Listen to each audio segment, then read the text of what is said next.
Hey guys, this is McTodgic, and welcome back to another episode of the Translucent Plastics Archive.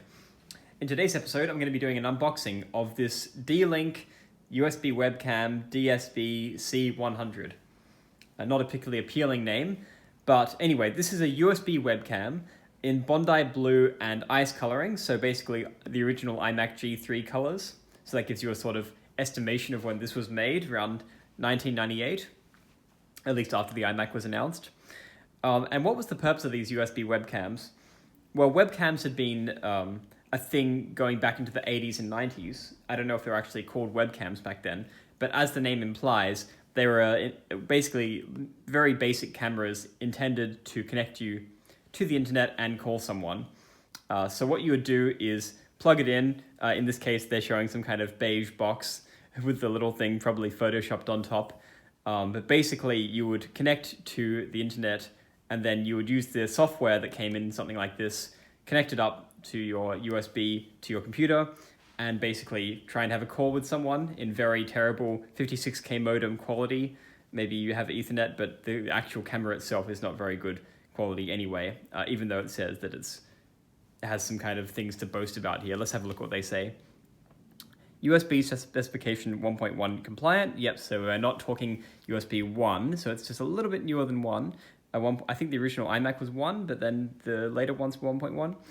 High-speed USB connection, yep. High-resolution CMOS sensor. Not every sensor was CMOS back then. Flicker-free still image capture and software include, not included. Okay, well, it's a bit cheaper. But that's basically what this was for. It's not meant to be a particularly expensive one. In fact, by about the year 2000, some companies like Compaq were just bundling in a webcam with their computer to praise what you can do on the internet. This is obviously, you can see this kind of stock 90s photo of a video call taking place here. I'm not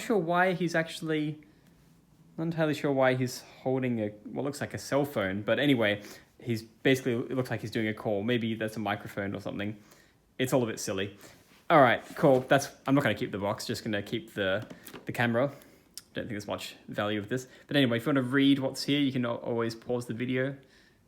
Basically, some information about you'd expect from the 90s about how you do stuff. This shows you what you get inside. Let me just focus that here. Yep. Standard stuff, standard compliance, all those things, all the stuff you'd expect. As for this thing, I don't know too much about D-Link as a company. They did make some translucent products back then, some USB hubs and other things. I think they made this in a beige version. Then they later reskinned it to two color options. This is what I've seen at least on eBay. There was one that's completely ice, so as in all clear through here, basically that color but throughout. And then there's this version here that's Bondi blue on the top. I don't care too much for a basic color palette. I don't really like just an ice clear one. So I was actually waiting out on eBay to try and find one of the ones that's Bondi. This, unlike other USB webcams for the time, wasn't really targeted just for Mac. It was targeted really for Windows. And then as an afterthought, they brought in Mac later. So I think as a beige version, it would have come with a different kind of port, maybe, I don't know, Serial or whatever it's called. But by the time that they did this Bondi version, they're advertising that it's for iMac. And you can actually see that here. It was somewhere on the box here. Somewhere here it says that it's iMac compliant. Yes, here it is. So it says system requirements, Pentium 133, so very low, 8 megabytes of RAM, very, very low requirements to use this thing. And then, yeah, there you go. You've got Windows 98, 2000 ME, and iMac with USB support and a CD-ROM drive. So basically, because they're saying that, it does sort of give the impression, I think, to me that this is probably from 1998. Because if it was from 99, they would have at least said that it's compatible with the blue and white G3 or the other laptops that Apple made that had USB by that point, all those things. So I think this is probably safe. We can safely say it's from 1998. However, that's all wrong because look down here. When you look at the copyright, you see that it's actually copyrighted from 2001. So you can see the laziness of what's going on here. You've got like a stock photo that looks pretty 90s. You've got some maybe some Photoshop going on here, some outdated text and some outdated information about the fact that, you know, it's only compliant with an iMac when it's obviously compliant with pretty much every Mac by that point, by 2001 that had been released. And yes, and it's in Bondi Blue. Now, Bondi Blue was, as we've discussed on the channel, was discontinued with the 5 flavors of iMac by January of 1999. So 2 years later, they still haven't got their act together and changed the colors. Whatever, they probably just didn't care. Like I said, this is probably more targeted towards Windows PC users than iMac, even though the design language is actually borrowing from the iMac G3. So there you go. Yeah, so what do we get inside? We get a digital video camera, which is obviously the thing, the driver diskette, so floppy, obviously, I assume for Windows users, CD-ROM, and manual. Yep. So yeah, because it's from 2001, yeah, it's probably quite cheap as well. It's probably quite basic. Let's have a look. Let's get inside here first. Still shrink wrapped, so I think that truly no one has ever been inside here before. Still looks nice. It's actually a nice box now that I've taken off the wrapping. Nice printing on that. And let's get inside. Let's see whether the inside wrapping is Apple quality or not. Okay, we have another box. And there is the stuff. Now, I didn't expect this, but actually it looks like the cable's not just a standard translucent cable, it's actually got a bit of that blue coloring, which I haven't seen before. Okay, so it's in another kind of plastic box here. I'll just open that up. Almost like you could sell this, you know, sort of hanging from a rack instead of a box.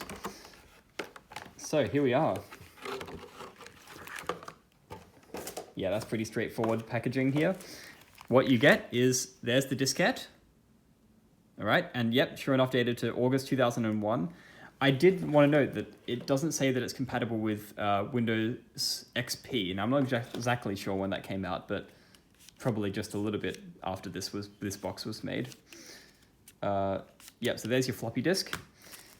There's your CD.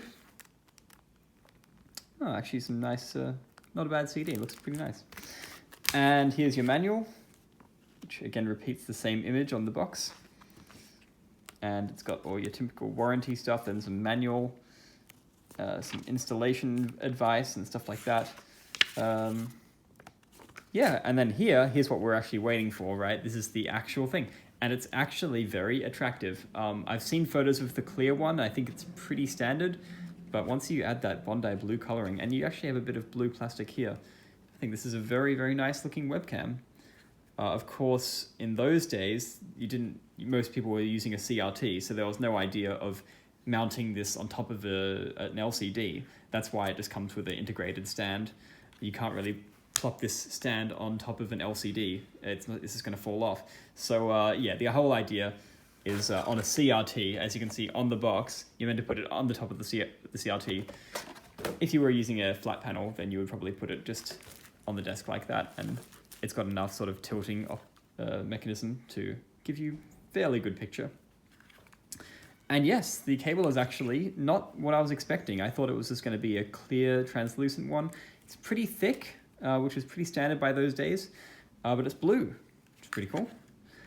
The next challenge for me would be to see whether I can get it compatible with Intel Macs or anything. Usually these old ones are only compatible with PowerPC and especially only with Mac OS 9. But I do have some workarounds for that do allow me to do it better. This is actually a button up here. I suppose I should have read the manual to see what that actually does. No, I'll have to work that out. Maybe it turns it on or something. Yeah, it may just turn it on. Sometimes the USB is not enough to power to turn it on. You have to do another step. But there you go. That is the D-Link USB webcam. Pretty nice. Nicer than I was expecting, actually. So I hope you enjoyed that video, and I'll be back with more in the next episode. Thanks for watching.